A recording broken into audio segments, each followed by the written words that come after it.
काफी सारे जने बहुत सारी मात्रा में ऐसे होंगे कि जो भगवान का भजन भी मतलब मंदिर भी जाएंगे और तामसिक भोजन का भी आहार करेंगे। बिल्कुल नहीं, बिल्कुल इसे कुछ मंगलवार को हनुमान जी के जाएंगे, मतलब इसे कुछ नहीं होने वाला। सबसे पहली बात है हमारे आहार शुद्धि, मन शुद्धि। देहाती भाषा में कहते हैं जैसा खाओ अन्न वैसा बने मन। देखो, अगर हम शास्त्र की आज्ञा का पालन नहीं करेंगे और मनमानी आचरण करेंगे तो नरक जाओगे। पहले आहार शुद्धि, मन शुद्धि। अगर जैसा खाओ अन्न वैसा बने मन। किसी भी प्राणी को दुख देना। हनुमान चालीसा का भी पाठ करते हैं। ये अपनी वासनाओं की, अपनी जिह्वा को थोड़ा रोको यार।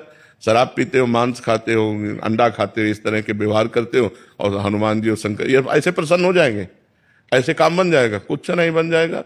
अवश्य में भोक्तव्यम कथम कर्म शुभाशुभम। जो तुम कर्म करोगे तुम्हें भोगना पड़ेगा। चाहे मुर्गा हो, चाहे बकरा हो, सब जीव अपने प्राण बचाना चाहते हैं। सब जीव, तुम उनको काट कर खाओगे वो भोगना पड़ेगा। राम जी के रूप में भगवान ने यदि बाली के चरण में बाण मारा तो भगवान श्री कृष्ण के चरण में व्याध के रूप में उसने बाण मारा।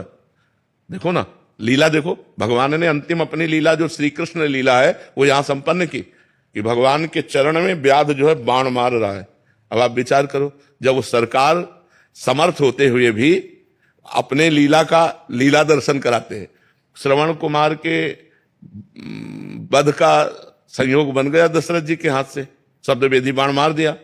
तो देखो उनका जो कर्म था वो तड़प तड़प के अपने पुत्र भगवान राम के वियोग में प्राण त्यागना पड़ा कि नहीं पड़ा? भगवान उसको मिटा सकते थे लेकिन भगवान नहीं मिटाते। अवश्य में भोक्तव्यम गीता जी में कहा।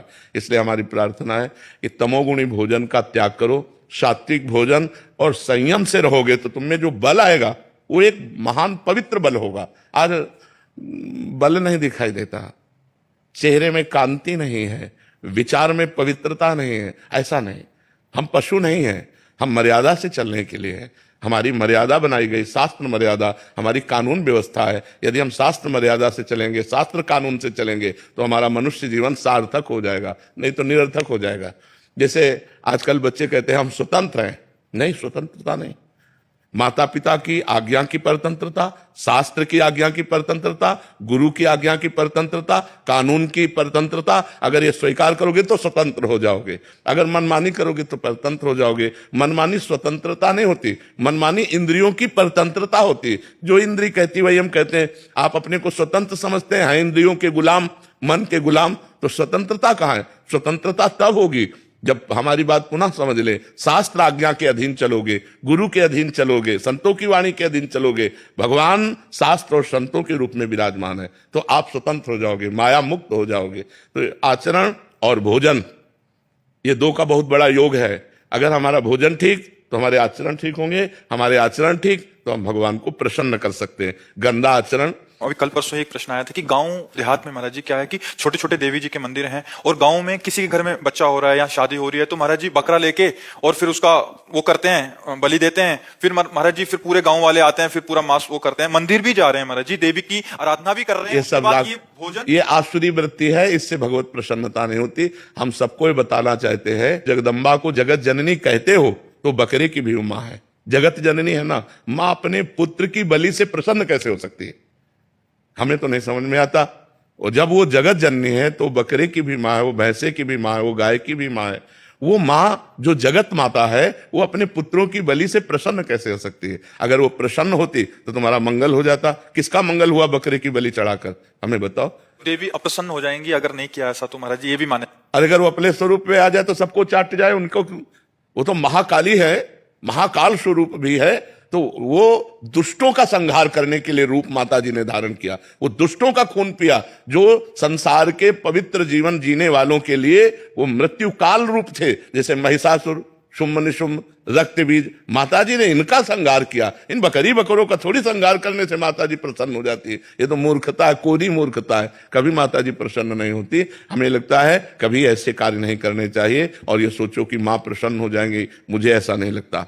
माँ ऐसे नहीं। कुपुत्र हो जाए थे क्वचिदब को माता न होती। माता जी तो तब प्रसन्न होंगी जब सब पर दया करने लगो, सबको सुख पहुंचाओ, नाम जप करो, अच्छे आचरण करो तो जगदम्बा प्रसन्न हो जाएगी। अगर फिर से उनको प्रसन्न करना है महाराज जी, और ये प्रथा चली है, और जैसे किसी के घर में पुत्र, देखो शास्त्र में विधान है।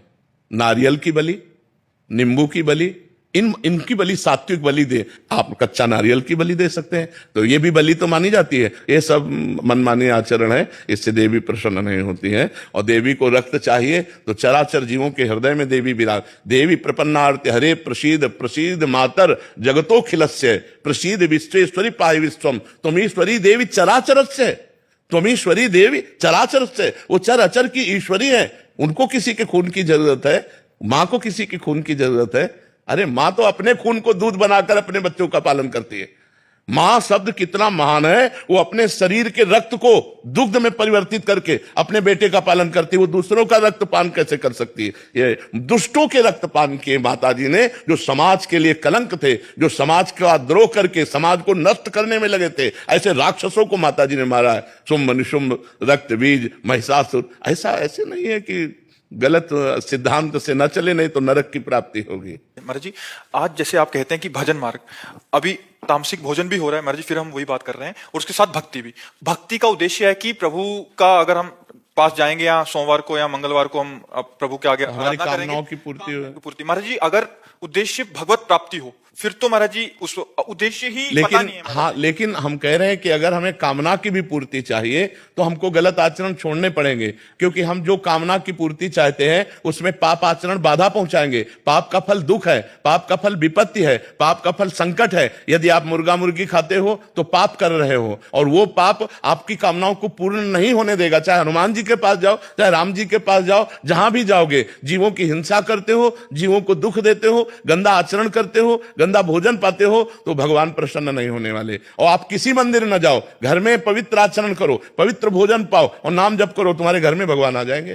कहो सो कहां जहां प्रभु नाही, हरि व्यापक सर्वत्र समाना, प्रेम ते प्रगट होए मैं जाना। तो प्रेम कहां से आ जाएगा जब अपराध करोगे? इसलिए जो कामना भी पूर्ति चाहते हैं तो उनको चाहिए कि गंदा भोजन और गंदे आचरणों का त्याग करें, तो उनकी कामना जल्दी पूर्ण हो जाएगी, निश्चित पूर्ण हो जाएगी। समझते हैं कि मतलब मुर्गा और मछली का हिंसा करने से ये जीव हिंसा के अंतर्गत नहीं आता। क्यों नहीं आता? तुम्हारी अंगुली काटे तुम्हें कैसा लगेगा? दर्द नहीं लगेगा? उन जीवों को देखो, एक चींटी के भी पीछे अंगुली लगा के देखो, ऐसे वो भाग रही है अपने प्राण रक्षा के लिए। क्या उनमें जीव नहीं है? क्या मुर्गा अपना प्राण बचाना नहीं चाहता? क्या पशु पक्षी प्राण बचाना नहीं चाहते? और जिनको यह है कि अगर हम खाएंगे नहीं तो सृष्टि बढ़ जाएगी, तो तुम अपने बैलेंस की चिंता करो। तुम्हारा बैलेंस जब परमात्मा बनाएगा तो तुम्हारे होश उड़ जाएंगे। वो परमात्मा का 3 कार्य है: सृष्टि रचना, सृष्टि पालन करना और सृष्टि का संहार करना। वो भी अपने आप में लय कर लेता है। वो प्रलयंकारी परमात्मा है, वो काल का भी काल है, वो महाकाल है। वो जिस समय जैसा चाहता है वैसा अपना बैलेंस बनाता रहता है। सृष्टि का बैलेंस बनाना उसका कार्य है, हमारा कार्य नहीं है। हमारा कार्य है उसकी आज्ञा के अनुसार चलना। हम मनुष्य, हम राक्षस नहीं है। तो हमें सबसे प्रार्थना है कि मांस, मदिरा, अंडा, बराई, स्त्री से व्यभिचार, इनका त्याग करो तो तुम्हारा जीवन सुखमय हो जाएगा।